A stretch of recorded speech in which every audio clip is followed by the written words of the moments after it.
The FX miniseries Shogun recently had its series finale, and I've got to say, this is up there with my favorite miniseries of all time. Like, this is up there with Band of Brothers. This is something that I'm going to watch again and watch often. Now, I have not seen the original miniseries from 1980 starring Richard Chamberlain and Toshiro Mifune, but presently I am partway through the first half of James Clavell's novel on which this show is based. From what I can tell from what I've read so far, the miniseries does condense a lot of the book's events for reasons of concision and pacing, but it does capture the feel of the novel, and it's just a tremendous piece of entertainment that runs the emotional gamut. The show is set in 1600, and it begins with the Erasmus, a Dutch merchant vessel, lost out at sea trying to find Japan. The Portuguese have already made contact with Japan, and they're keeping it a secret from the rest of the Western world. The crew of the Erasmus is on a mission to establish trade with Japan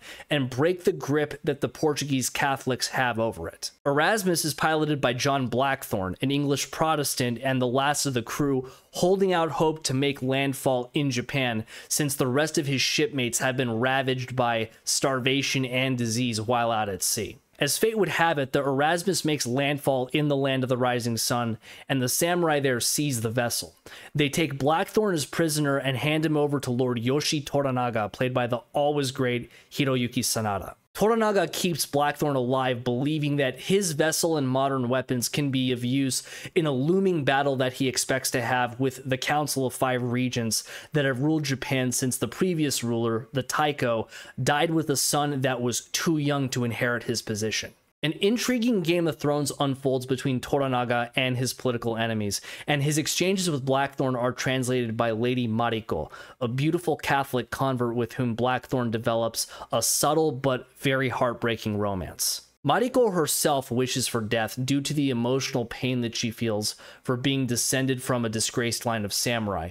But despite her death wish, Mariko is driven by undying allegiance to Lord Toranaga, and she ends up becoming central to his plan to depose Ishido, the primary leader of the Five Regents. Watching Shogun, it really does feel like you're peering into 1600 Japan. Like the detail of the costumes, the production design, the weapons, it's all incredibly done, and it just raises the verisimilitude of the whole on-screen world. It's very easy to get sucked into the sheer visual beauty of Shogun, but that doesn't mean it's style over substance. The story at the core of Shogun is one that we've seen versions of many times in the past. A guy gets stranded in a strange land filled with people that are completely alien to him, and he's initially hostile toward the natives and the natives toward him, but that hostility eventually gives way to respect and even fondness. What really makes Shogun a cut above other stories of this ilk are the games of political intrigue that are played both by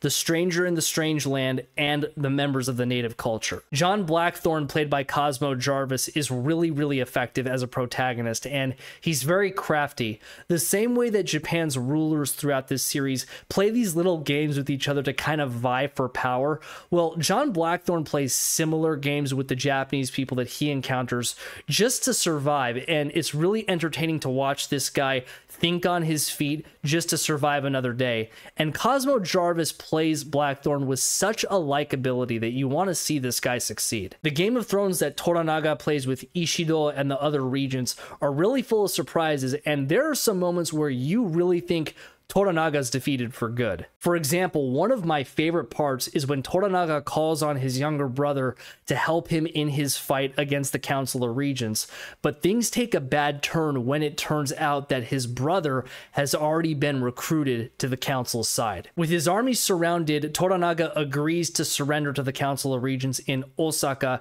even though a number of his advisors protest this. The way Hiroyuki Sanada acts so defeated in these scenes, you really believe as a viewer that Toranaga has nothing else up his sleeve. You would be wrong, of course, but that's just a testament to how convincing Hiroyuki Sanada is in this role. But hands down, my favorite performance in this series is from Tadanobu Asano as Kashigi Yabushige. Yabushige rules over one of the fiefs under Toranaga's control, and this guy is a complete snake in the grass who will change his allegiance on a whim if he thinks it'll be advantageous to him in the long run. And with Asano's performance, you can really see the gears turning in his head as he's cozying up to the different factions. And toward the end of the series, his treachery results in someone getting killed who he never meant to die. After that happens, Yabushige is racked with guilt and he starts descending into madness. And the way Asano portrays this guy falling to pieces mentally is just brilliant. During the finale, Yabushige commits seppuku for what he's done, but before he does that, he and Toranaga have one last cordial conversation, and during this scene, Asano is just amazing at conveying these deep feelings of regret as Yabushige talks about all the great events that he's not going to be around to see. Now, call me a softie if you please, but the best part of Shogun is the romance between Blackthorn and Mariko. It never descends into melodrama, and just a little close-up of the two holding hands packs such a heavy emotional punch. And in the penultimate episode, when Mariko has decided that she's going to commit seppuku, Blackthorn begs her to stay alive for him. That moment was like a knife to my heart. And the scene when she's about to go through with it, my heart was just in my mouth. I'm not going to describe it too much because I think you should just watch it. And I've got to sing the praises of Anna Sawai as Mariko. She acts with this almost exaggerated poise, but underneath all that, you can see this overwhelming sadness that she desperately doesn't want to show. I'm going to sound like a total fucking simp for Mariko here, but I don't care. She's hands down the best character in Shogun and the heart of the series. If you have not seen Shogun yet, do yourself a favor. It is an incredible piece of work. So that about wraps it up. Chat it up in the comments down below and leave a like and subscribe if you dig what you've seen today. I'm Grega, and you all look after yourselves. Cheers.